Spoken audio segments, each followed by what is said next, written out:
Hello, welcome back. This is episode 7. We've made it to 7, I don't know how, but we have.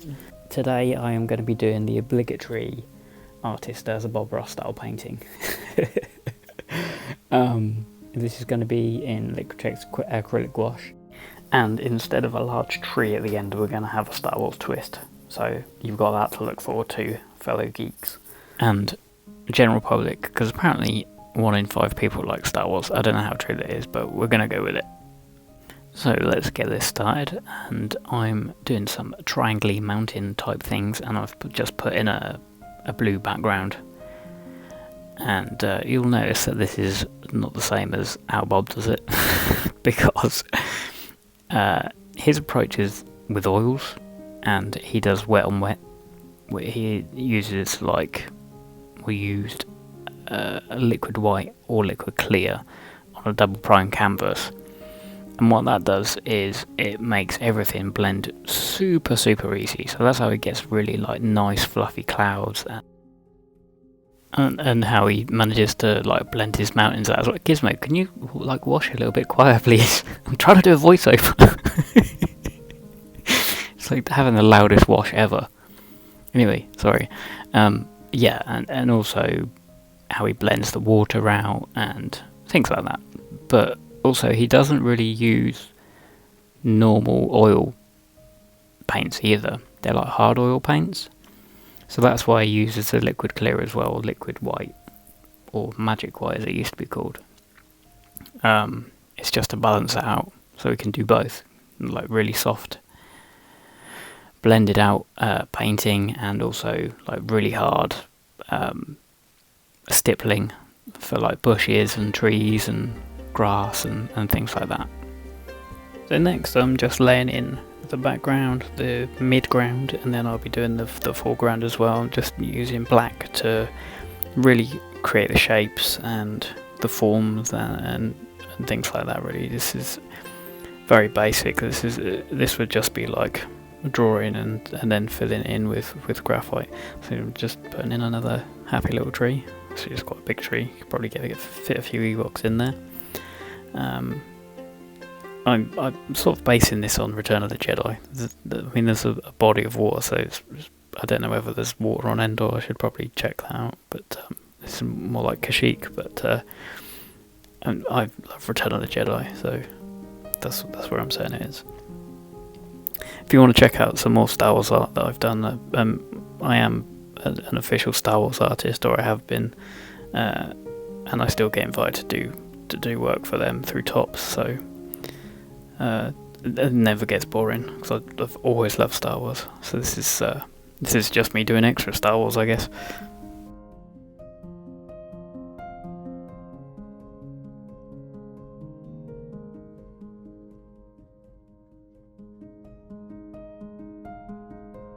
And also, obviously, I love Bob Ross as well. This is definitely meant as a tribute. I did a Bob Ross course back when I was in my college days, and I used to use all the same equipment that he used, and on canvas. I think I've got one painting on my Instagram of Bob Ross style, but it just, because I work on such a small scale lately, it just wasn't really worth getting it all out and using the thinner, and the cleaning up is a bit of a pain. But if you're used to doing it and you're doing lots of paintings, and it's nothing, it is really good fun.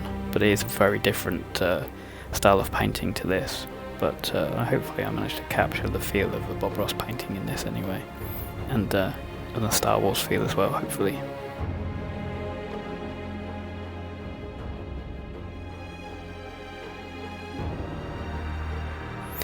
So you can see that I'm basically putting the greens and yellows and browns over the top of the black now, because the good thing about acrylic wash is you can build it up quite thick, like oils or like acrylic, and layer your paints down. And I'm going down with some white to do the waterfall,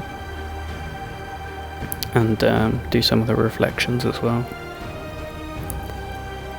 Now, if you've ever tried to do the palette knife tricks that Bob does in his videos, where you scoop up the paint like it's like melted chocolate and do like a chocolate curl with it.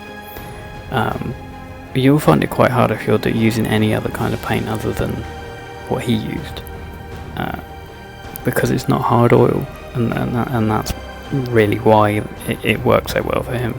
I mean, you can do it. I don't ever remember it working that well for me when I did it, but that might just be me. Oh, there we go. I'm flicking the water droplets on there. So not as bad as last time. If you watched my previous video, you can see me completely mess that up. See, I am improving. I don't know whether the quality of my videos is, but some of my techniques are getting a bit better.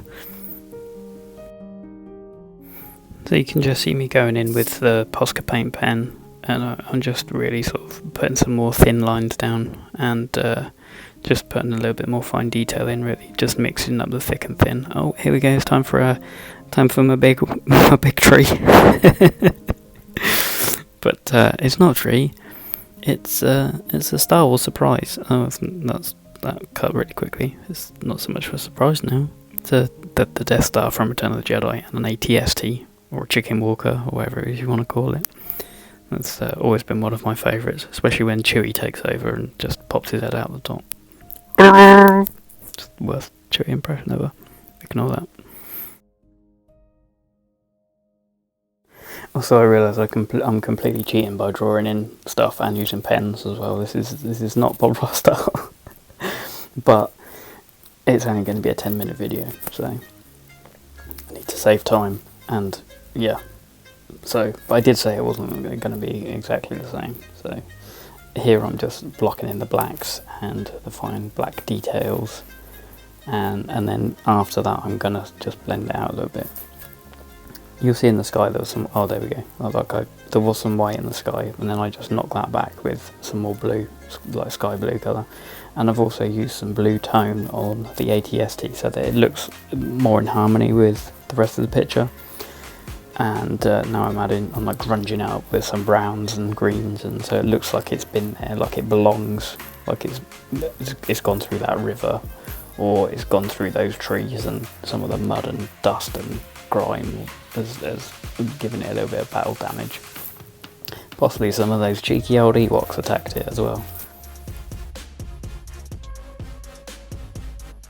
So this is another trick that I like to do. I use a gel pen and I create highlights, and then I'll go in later with a brush, and then I'll just sort of like blend them out, because I'm pretty sure they're water soluble, so that's why that works. But yeah, sometimes they're just too harsh. Here we go. And also I think I've got a bit of white on the brush as well, or bluish white.